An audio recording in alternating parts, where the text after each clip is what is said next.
Hey everyone, thanks for attending this session here. I want to talk to you about title of the presentation, OpenDaylight has Oomph. What the presentation really is about this developer experience for OpenDaylight. Actually, I was going to do one thing here, put on a little timer, because that's always a challenge. All right. My name's Michael. I work for Red Hat since not very long. I actually started this job 2 months ago. So brand new to the community, meeting a lot of people here is very exciting to be here and be able to meet face-to-face people that I've seen on the mailing list and interacted with on video conferences. I tweet on Vorburger about many things not related to networking. And I wanted to shout out a book that the Red Hat CEO wrote that's called The Open Organization. I'm not actually getting paid to say this, but I did read this book and I think it's really good. So you might find it interesting as well. What questions should we be asking ourselves today?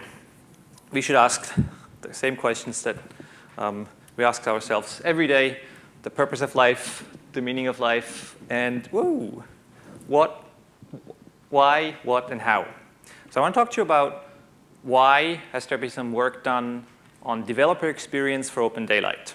So introduce the topic, show you what we've actually done. Very short demo. I won't be able to run through the entire demo of the setup, but sort of kick it off and show you guys how you can try this out at home. A word about how it's done, so what's actually underneath this principle. And then the second part is sort of 2 parts. The second part's something about hot wheels and hot deployment and hot code. We'll see that. There will be a short demo that's part of that, and an idea about what's coming next on this front, and some Q&A at the end.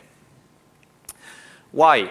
Why this topic? Why developer experience? It's easy, right? There's some source code you heard in the presentation from my colleague before. There's some Git repository. So you clone the Git repository and you use a Vim and VI and a hex editor and see lots of zeros and ones and start coding, right? It turns out that in practice, if you have a code base that has a large code base, it has dependencies, that has some tooling that goes with it, some code generation in the case of OpenDaylight. So you're doing some modeling, and this modeling generates some code, and you want some tooling for that. And for that tooling, in the industry, what we use is we use an IDE, an integrated development environment for when we write code. There's a bunch of them out there. There's one in particular that's, I guess it's fair to say, the de facto industry standard integrated development environment. It's a thing called Eclipse, which a large majority of people who code in Java nowadays use. So the OpenDaylight wiki has a page that says Eclipse Setup. So about 2 months ago, when I started joining this project, I was like, OK, let me find the code, and let me look at the code to see what people in this community do, how they code. Because we are a community that doesn't produce paper only, like a standards body, and that's not a drinking club, I think Neela said this morning, but we produce code. We produce a running platform. So where's the code? Let me try it out. And I found this page. So this page is fairly long, like I'm showing here on the right. Has like a copy. You scroll down here, and this is all the things you have to do to actually get the code visible. And then sort of 3/4 down the page, there's this section on the wiki. And it says, well, congratulations to you that you've followed 100 things to do. Not quite 100. But actually, it's not going to work, because Eclipse is no longer able to compile OpenDaylight, because yada, yada, yada, a bunch of excuses. And it's like, well, that's interesting. So I took up this new job, and I'm not even going to be able to use an IDE. I've got to do something about this. So I looked a little bit closer at this, and I was like, what's in this code? What are the tools that are being required to contribute to OpenDaylight? And I'm not sure why this is flickering like this. Maybe my laptop. And I found that it's true that there is a number of tools that are required and things you need to do. So there's some setup you need to do, and so you need to first download this IDE, the Eclipse thing, and there's some extensions that you need for the code generation, and there's the code review Garrett side that we saw in the presentation before. There's a bunch of things you need to do to make it convenient and comfortable to be able to develop. And I have some sympathy that this, for people who want to contribute and join this community, this may be a burden. This may be so that the bar of entry is not as low as it could have been, is what I at least thought personally when I saw this. Because as an open source project, OpenDaylight certainly wants to encourage all of you, anybody out there, to make it very easy to be able to contribute code.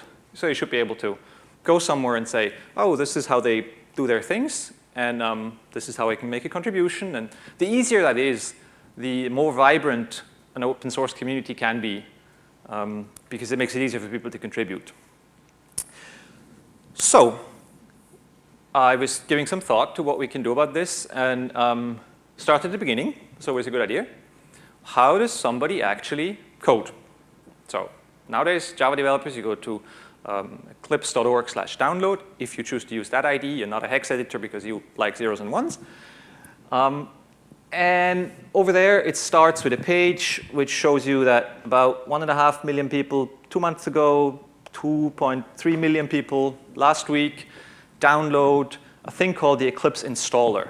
So this changed a little bit from about a year ago, when there was a big zip file that sort of gave you everything pre-configured. Nowadays, there's an installer that this community came up with. This is another open source community. And they have this tool that you say, I want this and that, and then it starts downloading the required plugins. And it looks like this. So you download this, and you say, I am a developer who wants to just write Java, or I'm a developer who works with PHP, or I'm a developer who does modeling, textual modeling, domain-specific languages. This is actually my background. I've contributed some work in this space in a past life. And then it goes ahead and downloads the respective plugins and sets up projects to work on. So what's the shortest way to get OpenDaylight integrated into this? How cool would it be if, while you're on eclipse.org, you could actually get OpenDaylight set up? And that's just what I've done. If you click the advanced mode button over here, you come to the second page. Actually, this is so cool. I want to show you this live. This is more fun. So let me see if I can do this. So we go here. Let's see. So we go to eclipse.org. And we go to download. And we grab this installer. And this downloads a very small zip file. This is just, sorry about this flickering. I'm not sure what's causing this. 40 megs, just ready. Let me open my downloads folder.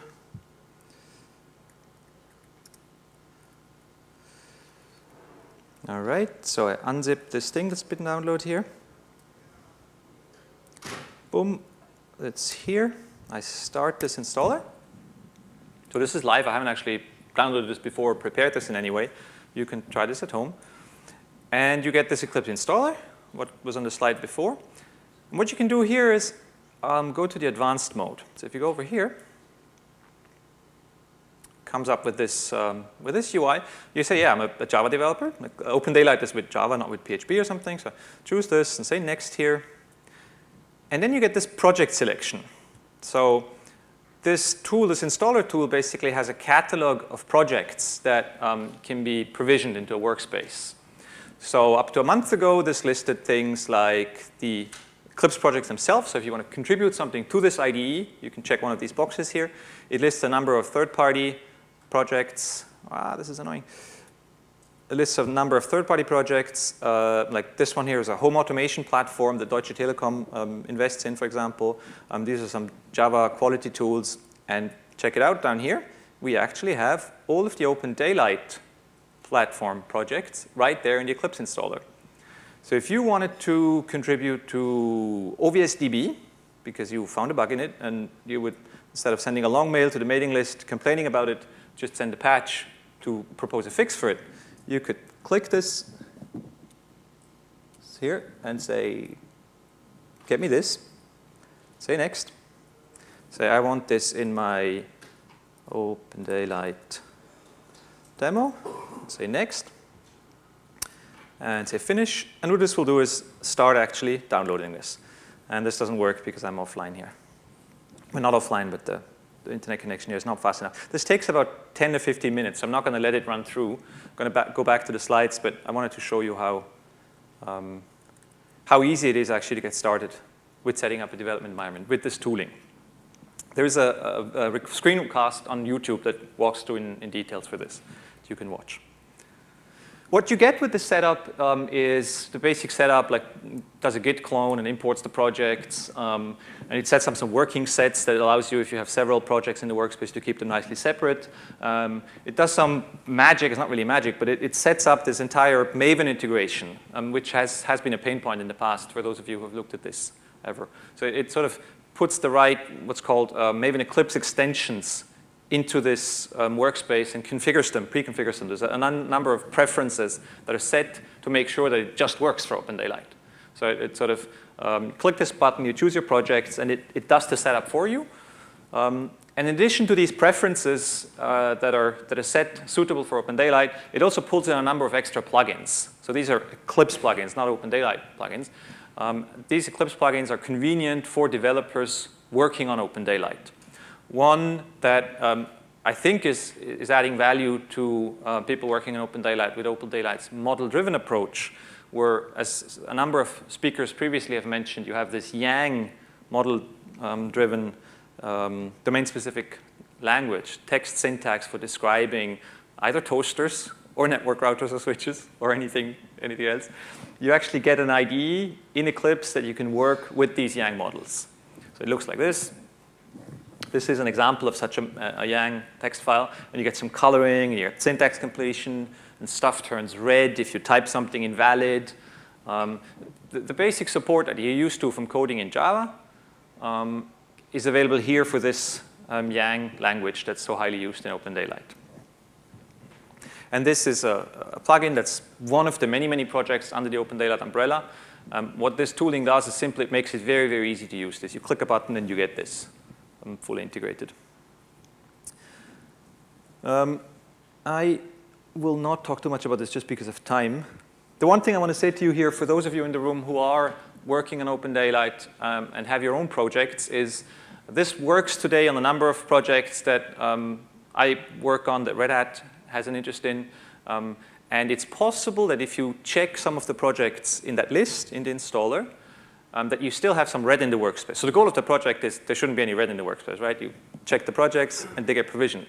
It's possible that if you try this at home for some of your projects, some work needs to be done still on the pom.xml files without getting into details here. If that happens, just drop a mail to the mailing list, and I'd be happy to have a look at this with you or just talk to me about it. But basically, the work that I did here in the last couple of weeks was, on the one hand, the Eclipse plugins.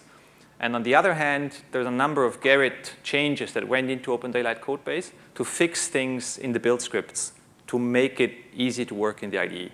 So things happened in the past. People have suppressed things because they didn't work well. And there's some work that happened on this.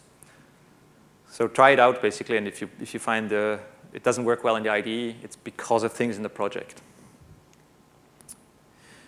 Okay, I'm about halfway through, and I want to move on to two particular points now that we have a development environment and that we have an easy way to provision a workspace that we can see the OpenDaylight code of one of the many projects under the OpenDaylight umbrella that form the OpenDaylight platform. Well, I want to talk about two particular aspects of coding now that you have the possibility to code. One is the topic of code quality. And what this has to do with the IDE. So code quality is this idea that you can code in Java and you can write tests for this code. That's what Stephen was presenting before.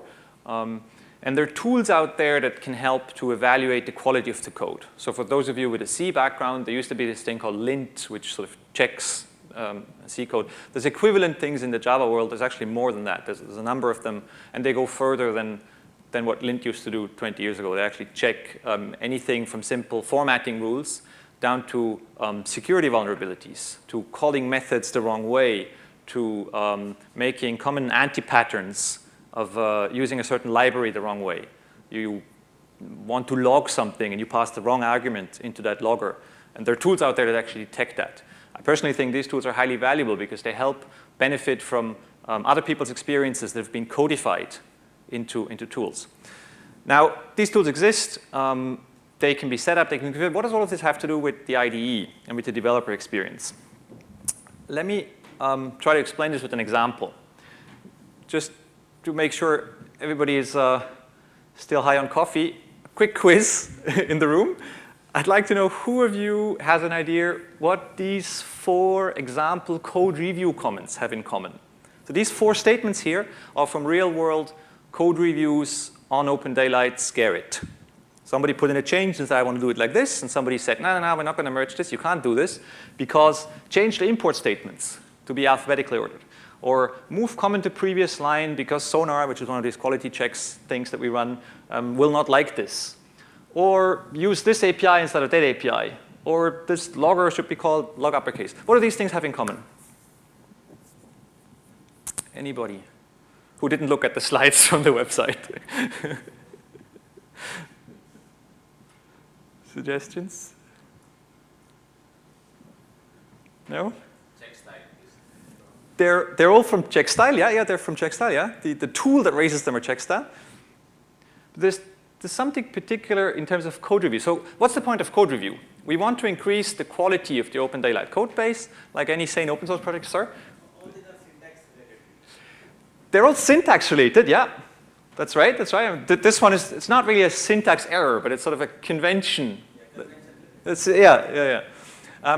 So in my opinion, these are all code review comments that are a complete waste of time. The problem with this sort of code review is that this doesn't review code for functional correctness or for algorithmic smartness. This is all code review that's a complete waste of time of at least 2 people. These are all things that tools can discover instead of humans. So if somebody has to go in there, look at code that somebody write and say, you should have done this like this, and his comment is something that a tool could have detected, and it's a sign that the tooling is not strong enough to cover this, catch this earlier. The best way to go about this is to make developers discover these sort of violations of conventions, best practices, even potential security vulnerabilities, misuses of APIs.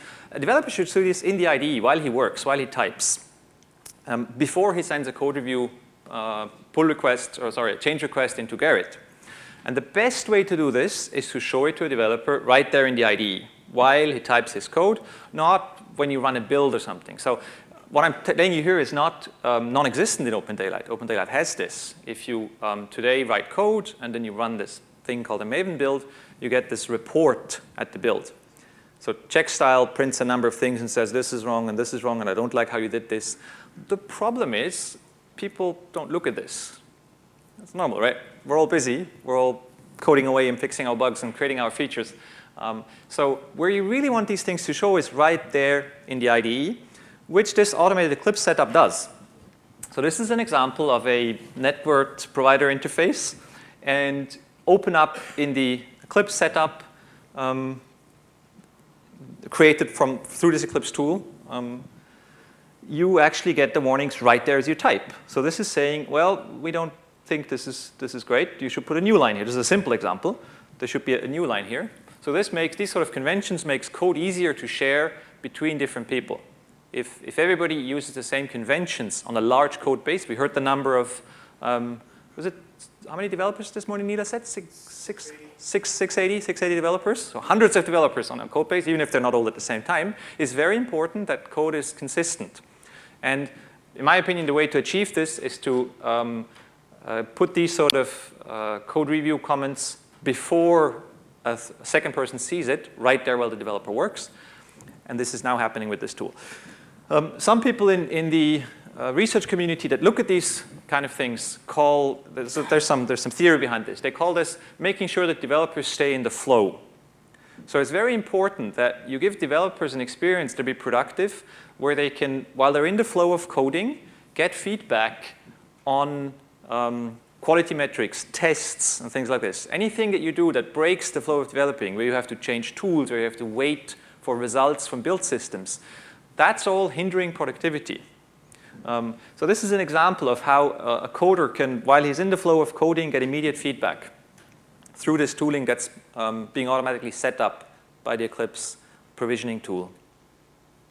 Another example of this is this business that the import statements in Java should have a agreed upon order because it makes code reviews easier. So in Java, you have this scoping, you import different symbols into code, and you want to make sure that everybody sorts their import statements in the same way, because then if developer B comes along on code written by developer A, he doesn't keep changing them. So this is something that this tool can check as well. So it's red now if you have the wrong order. And because the IDE is configured in line with the checks, if you say sort import statements, Control-Shift-O, is a keyboard shortcut for this, it'll automatically sort them directly the right way and make sure that it's consistent with the checks.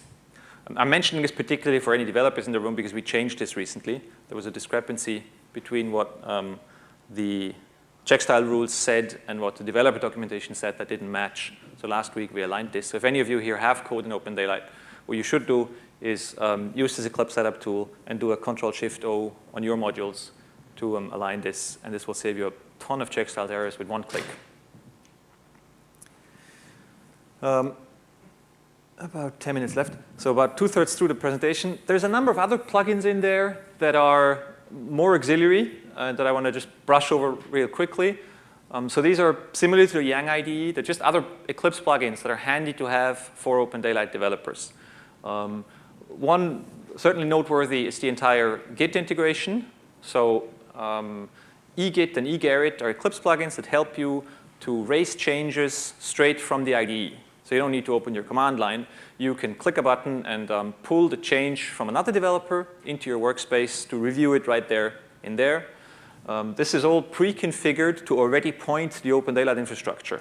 So if you press that button that I showed you in the first step, and you go get a coffee, and then you have a developer workspace that's ready, where there is no red, it's actually already set up to connect to OpenDaylight. So there's a bunch of configuration steps you'd have to manually do otherwise, which this tooling does for you to be able to be productive. There is some Docker and Vagrant tooling. So a lot of the integration tests that we heard about in the previous presentation can't run without prerequisite other tools available. So a lot of the OVSDB tests need an open vSwitch. And we have Docker images that you can spin up to run this. You can do this on the command line, or you can use this Eclipse integrated tooling to look at this. I think I have a screenshot of this over here. Oh, this is an example of another plugin that's in there that allows you to have carafe started up right there in Eclipse. It's just handy. It doesn't really do anything different than when you open a terminal and run it there. But you can get OpenDaylight and carafe running right there in your IDE. Similarly for the Docker tooling, so this is just a way to see all of your Docker images and the running containers up there right next to where your code is. So again, it reduces the friction from having to switch to different tools, open a command line, cd in somewhere. You can do it all from here. This is a plugin that Red Hat makes as part of the container development environment that I was able to pull into the OpenDaylight Eclipse SDK. All right, 2 more things to cover. I want to show you real brief what's behind this, because like any healthy open source community, this is not some secret thing I came up with in my basement the last couple of weeks. This is something that's open that all of you can use. You can use it for your own projects. If you find any preferences that are missing that are required for your code bases, you can easily contribute to this. I want to show you how. This is based on a technology called Oomph that is available at the Eclipse Foundation that is a workspace provisioning tool. So this is a way to describe what source code repositories, preferences, additional plugins are needed to create a convenient development environment for a given project or community. So one of the, right, it's not nearly as complicated as a Starship, sorry, Star Trek fan here. It's actually quite easy to look at this. In the list of projects that are available here, which you recognize the OpenDaylight projects here. There's one new one which is called Eclipse Setup, and that's simply the source code behind this tool. So if you click this Eclipse Setup in addition to OVSDB or AAA or any of the other OpenDaylight modules, then you get a bunch of files. It's not very much, actually. It's a bunch of files. It's a little Java tool that helps to generate these files. This is all documented in a README file. And if you open it up, you get these setup files here. So this setup file here describes that when you press that button in the tool, it will set up these 20 or so, 25 preferences. So this, for example, is the one that makes sure that the famous Nexus repository you need to develop on OpenDaylight, the nexus.opendaylight.org, where all the jars get downloaded from, is automatically set up. That's what this particular line here will do. Or in here is the list of all the plugins that are getting installed. And this makes sure that your Eclipse has enough memory, so you don't have to go in there and afterwards start changing your ini file. And it's basically scripted in this description of Workspace models. Have a look at it, send changes for this. Like anything else in OpenDaylight, this is open source, so if you think this could be done any better, just look at it and change something. In particular, also if you want to add projects. So if you have a project that you're working on that's not part of this Workspace setup, you can just add it to the list here. Or ask if you don't know how. Last point. We've spoken about development environment, we've spoken about provisioning of workspaces, we've spoken about code quality metrics. What you really want to do when you write this code is run it. So you're coding something and you want to ultimately try it out, even though you will have already written your integration tests, you already have written your unit tests. At some point, you want to throw this into a runtime environment and have it connect to your switches, routers, or posters, or whatever you're working on, and try it out. And the way that this is currently done in OpenDaylight had some room for improvement, I felt. So I went there and did two things. First is the build speed. So for those of you in the room, who of you in the room is actually coding on OpenDaylight? Or it's sort of seen some of this before? 1, 2, 3, 4, okay. So one thing that we hear on the mailing list often is that the build process of OpenDaylight is, it does a number of things. So it runs these quality checks, it produces Java doc, and all standard procedures that you do to, whoa, what's this? Hang on, I'm not sure what's happening here with this. Right. It runs a number of build steps, which are all fine. These steps need to run. If you put in a change to propose a code being adjusted or new code that you contribute, all of these things have to run. But there is another use case. If you're locally wanting to build a jar file to deploy in the carafe environment, then what you really want is to get the jar file built as fast as you can, and you don't need a lot of the extra steps to run. Because of this, there's a new option that's been introduced 2 or 3 weeks ago. Is if you write minus uppercase p, lowercase q, then the build of something like OVSDB, one of the OpenDaylight projects, goes down from 7 minutes, 40 seconds to 1 minute, 16 seconds. That's a considerable reduction in local build time. If you do this 20 times a day, this makes a difference to the time you wait for things to get built. And of course, I couldn't just magically make Maven run faster. What this PQ profile does, it's a quick profile that suppresses quite a number of things which you typically do not want to do, do not need to do for local development. So again, this is developer productivity. It's sort of the continuation of the earlier work on IDE things. When you locally want to try out a change you've made to fix a bug, you do not want to rerun all the integration tests at that time. You do want to rerun the integration tests to make sure you don't break anything and you have non-regression. But Gerrit can do that for you. The machine that runs your change for somebody to code review can run all the tests. And you certainly don't need the Java doc to be rebuilt 20 times a day, nor do you need the Maven site and whatever. So minus PQ skips all of this. All right, so that's good. So build is faster, so 6 times or 5 times faster or something like this. But can we do more? Can we be even hotter? Can we do something more incremental for the turnaround time while you develop? And there is sort of a next step after the build. So far we've optimized the build. We can get the jar file, but you still have to do the manual deployment. So you're working on code, you're fixing a bug, and you now still have to take that jar file and put that jar file somehow into carafe. So people, traditionally, they would go ahead and take something from what's called a target directory and start to copy it in somewhere, and then you would restart your carafe environment, and everything would take a few minutes. It's not hours, but if you do this 20 times a day, this is a drag on your productivity. This interrupts your flow as a developer. And I've started looking at something, this is work in progress. Given that OpenDaylight is based on OSGI, OSGI is the industry standard in Java for 2 things, for modularity and for dynamic modularity. These are actually 2 separate things. People sometimes confuse them. Modularity is having clearly defined interfaces between modules, bundles. So Java 9 might get modularity through a project called Jigsaw. That is one thing. And the other one is dynamicity. So dynamicity means that you have modules, and these modules have independent life cycles.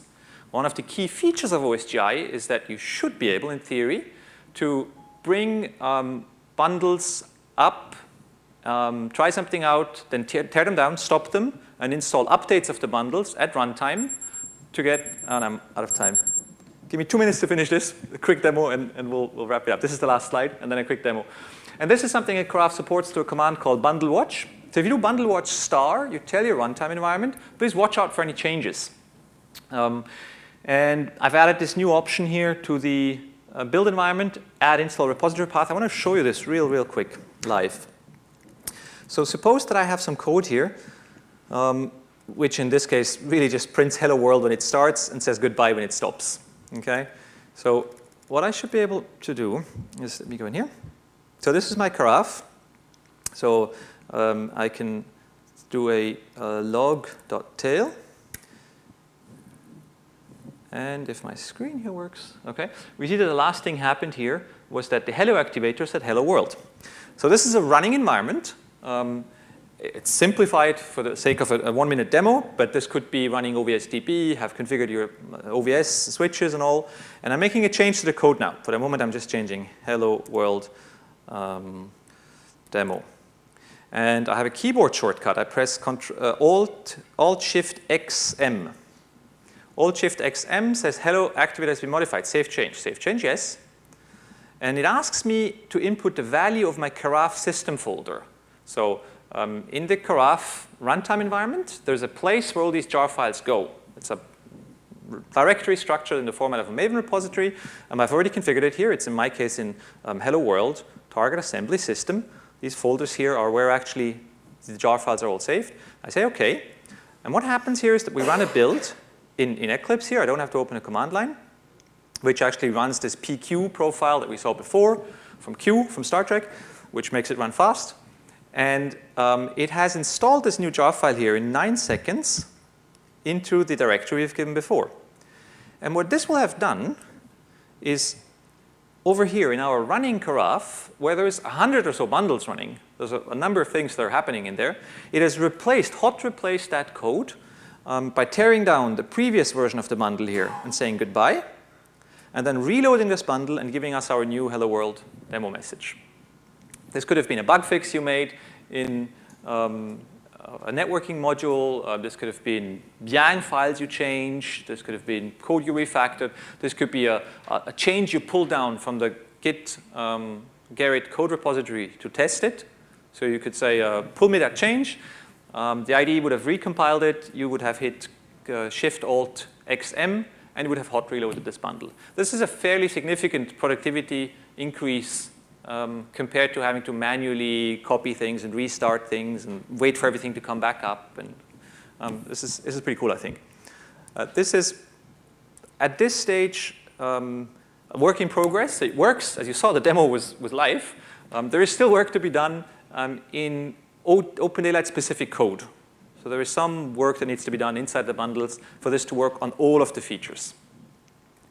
With this, I'm done. 30 seconds on some ideas for next, really fast, the hot reloading, finishing that, some work to be done there.